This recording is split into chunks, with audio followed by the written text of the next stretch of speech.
बहुत बर्बाद कर डाला है। हम दोनों को नफ़रत ने उठो लफ्ज़ मोहब्बत लिख के सजदा कर लिया जाए, उठो लफ्ज़ मोहब्बत लिख के सजदा कर लिया जाए। ऐसी शख्सियत को आवाज़ दे रहे हैं हम वाहिद अली वाहिद के नाम से।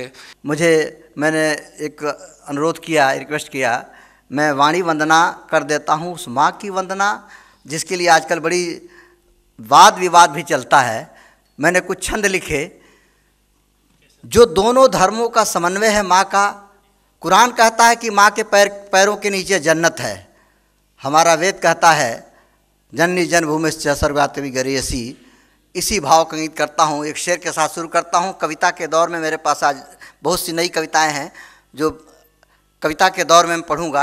ये केवल वाणी वंदना इस कार्यक्रम का शुभारंभ। आप बैठे हैं, आप मन देंगे तो हमारे शायर कवि अपनी सारी जो इनके अंदर हुनर है आपके सामने प्रस्तुत करेंगे। कविता के लिए कोई भूमिका जरूरी नहीं है।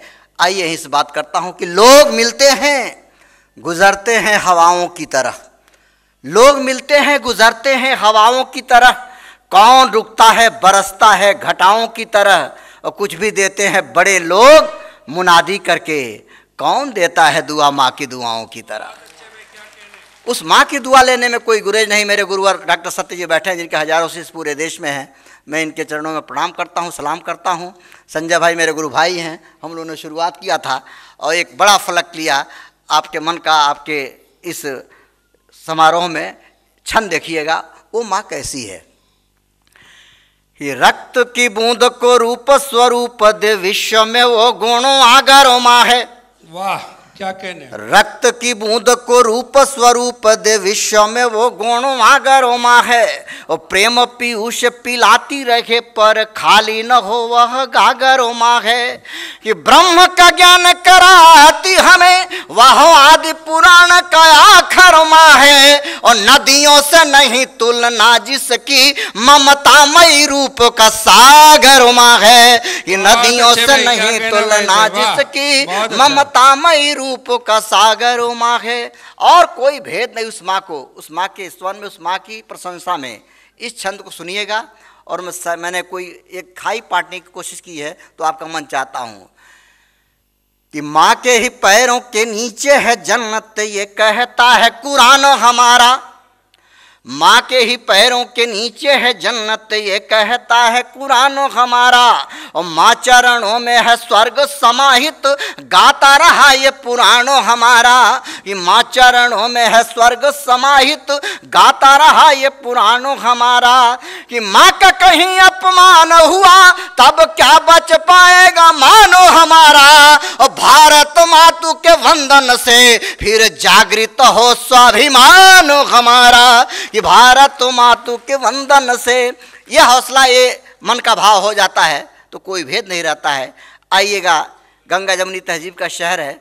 मैं एक छंद उस माँ से मांगना चाहता हूँ और उस परम पिता परमेश्वर से भी मांगना चाहता हूँ जो हमको बहुत कुछ देता है। इस छंद में सुनिएगा कि पीर पे पीर मिले इतनी हर पीर को पी के फकीर बनूं। कि पीर पे पीर मिले इतनी हर पीर को पी के फकीर बनूं। और पीर को प्रेम के रंग में घोल के गालिब मीर नज़ीर बनूं। कि पीर को प्रेम के रंग में घोल के गालिब मीर नज़ीर बनूं। कि फक्कड़ हो के फिरूं जग में कवि कामना है कि कबीर बनूं। और वाहिद मैं रस खान के भाव में नागन थैया हीरो बनूं। कि वाहिद मैं रस खान के भाव में नागन थैया हीरो बनूं। और ये कल्पना बड़ी हो गई तो थोड़ा सा हाथ खोलिएगा। कवि कल्पना, शायर कल्पना क्या करना चाहता है? वो कहता कि मैं नाग नथैया नहीं बन सकता हूँ लेकिन मैं कवि और शायर तो हूँ ही। सुनिएगा कि नागन थैया या हीरो बनूं। कि नागन थैया बनूं न बनूं पर सूरा की आंखों का नीरू बनूं।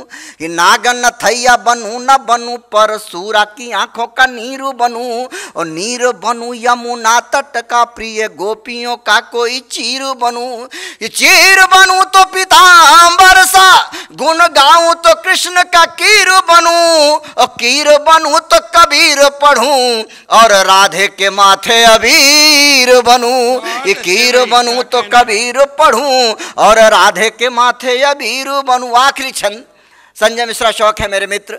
अगर हम लोग एक कल्पना कर सकते हैं इस भारत अपने धर्म को मानते हुए भी, तो क्या मांग सकते हैं आखिरी छंद इस गणतंत्र के अवसर पर माँ वीणा पाणी की वंदना में कि माँ तू दया करिए इतनी बस पेट भरे कुछ दान करूं। कवि और संत को इससे ज्यादा चाहिए नहीं कि माँ तू दया करिए इतनी बस पेट भरे कुछ दान करूं और दान करूं जो सुपात्र मिले सुधी सज्जनों का सम्मान करूं। कि दान करूं जो सुपात्र मिले सुधी सज्जनों का सम्मान करूं।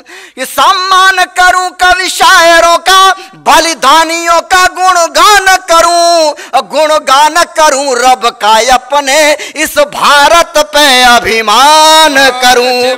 इस भारत पे अभिमान करूं। जय हिंद। बहुत अच्छे।